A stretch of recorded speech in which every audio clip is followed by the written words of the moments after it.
I am Takia, and I am here to help you understand what the National Compact License is for cosmetology. It, to me, this is a wonderful thing, and I am so excited. I'm so glad that somebody finally did it. Somebody finally got something together that we can do this. So, I'm going to explain to you what the compact license is. So I'm going to share my screen with you. So this is the National Compact, understanding the interstate compact licensure. Let's go on to the next street. So what is the cosmetology licensure compact? The purpose of this is to eliminate the red tape by allowing cosmetologists to work across multiple states without having to obtain a separate license in each state, which is fantastic. And why I say this is I moved from Pennsylvania to Florida to Arizona. Having to take a test, pay for reciprocity, get all the paperwork together, apply for the license, then having to take a class for Florida to move my Pennsylvania license to Florida was a headache. And then when I moved to Arizona, I had to go from Pennsylvania. Now, mind you, I had to keep my Pennsylvania license active as well. And I moved back to Pennsylvania and then I moved to Arizona. So with Arizona, I had to fill out the paperwork, get all the paperwork together, pay the reciprocity fee. Then because I didn't want to move to Arizona without my beauty license, because I thought something might happen. I thought something could go wrong and then I would have no income. So I wanted to make sure that I had my cosmetology license before I moved to Arizona. I had to fly out to Arizona to take a class for 2 hours to be able to get my license. And so that was a big headache, super headache. But I did take a little bit of vacation while I was out here. So I guess it wasn't that bad. So this cuts so much red tape that we have. It just cuts all the red tape. To qualify to be able to have a multi-license, uh, a cosmetologist must hold a current license without any disciplinary actions in their home state that is a part of the compact. Activation. The compact becomes active once a certain number of states have enacted the legislation, which they have. The states that are able to be in the compact as of May 13th of 2025, 10 states have enacted the compact licensure, which I'm excited about because I live in one of the states that has the compact. So Alabama, Arizona, Colorado, Kansas, Kentucky, Maryland, Ohio, Tennessee, Virginia, and Washington are a part of the compact now. So because I live in Arizona, I can go and do hair in Alabama. I can go do hair in Kansas. I can go do hair in Colorado, Maryland, Ohio, all of these states that are licensed. Because my state is a part of the compact, I can now work in all of these states. The states that are considering legislation are California, New York, New Jersey, and Pennsylvania. If you're interested in supporting the compact in your state, please call your state representative. If you are not in one of these states that are here in the blue and you want this multi-state license, you need to contact your state representatives and let them know this is what you want. What are the benefits for cosmetologists to be able to have this license? Well, increased mobility.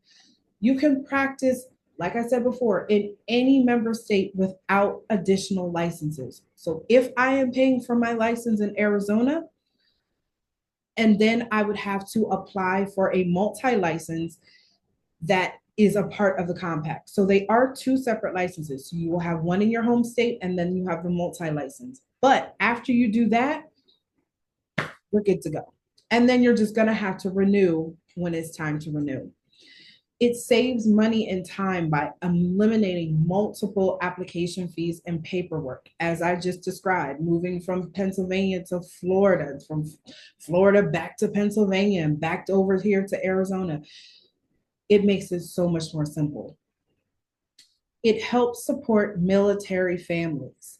If you are deployed and if your husband gets moved to another state that is a part of the compact, you do not have to worry about reapplying to that other state to get a license. So this is great for military families. As long as you keep your license up in your home state, you are able to then work.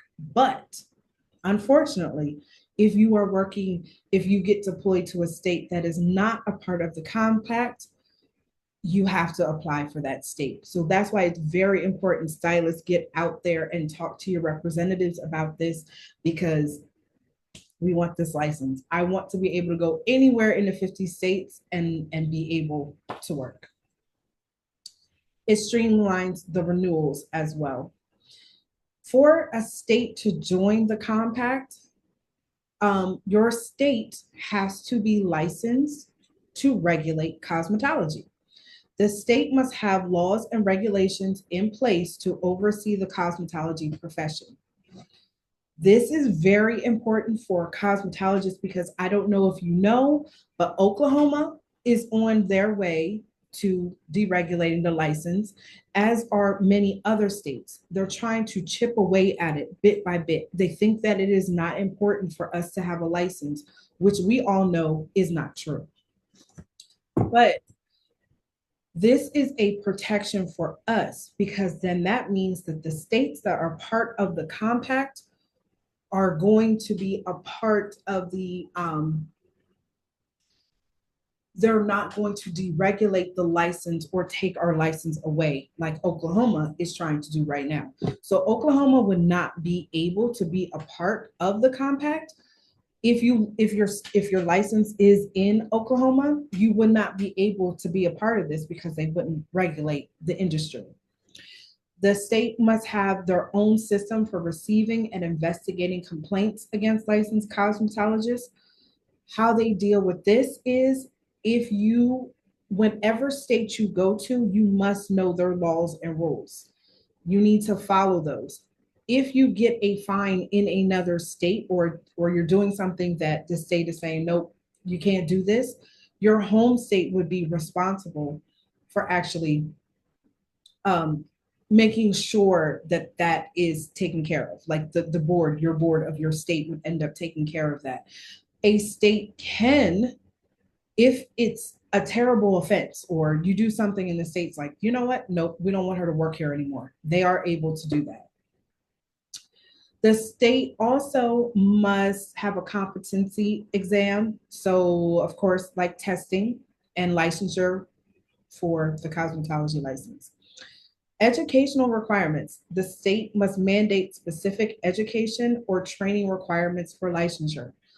Again, making sure that we have a state board test, practical theory, making sure we have some way to regulate how people are getting their education. So that's another thing. So I personally can't complain with this.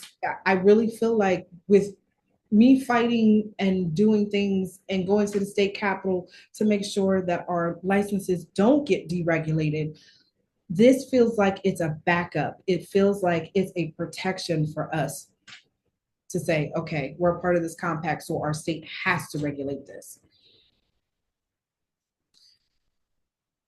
And we talked about how the remote state disciplinary powers, basically meaning what do states do when a cosmetologist is doing something within the state that the state doesn't like. So we talked about that already. Reasons for disciplinary actions would be the same basically in any state: health violations, ethical violations, advertising issues, legal issues, professionalism, professional misconduct, regulatory violations. All of those things would make you ineligible or could be banned from a state from doing hair. The disciplinary process is an investigation, reporting, and then the home state takes action. The compact is made up of other professional licensures as well. So they have the medical, the nursing, physical therapy.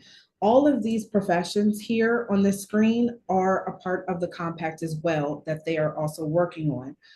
Compacts for teachers, social workers, massage therapists, dentists, school psychologists, and dietitians are under development.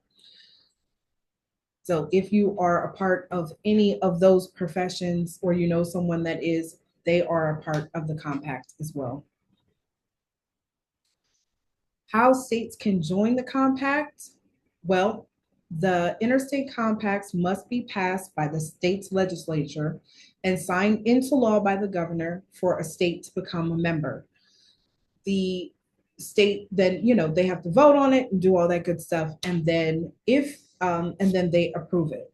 If your state is not a part of the compact, please again contact your state board or the compact organization or your state representatives to make sure that your state gets that going, because it can take some time to get this into law if this is something that you like or that you think that you would benefit from.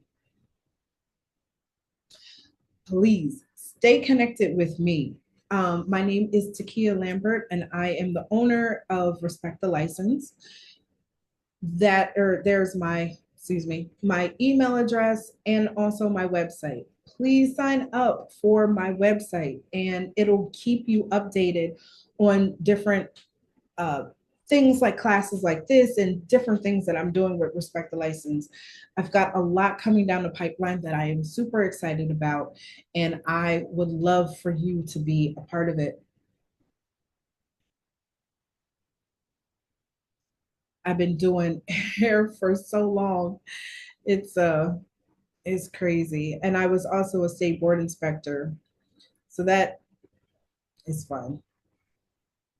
Let's see here. And it looks like my screen is frozen.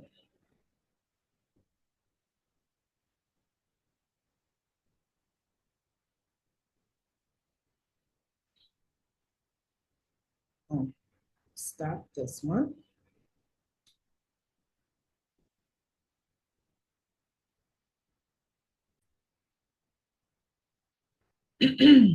So there we go. So Respect the License is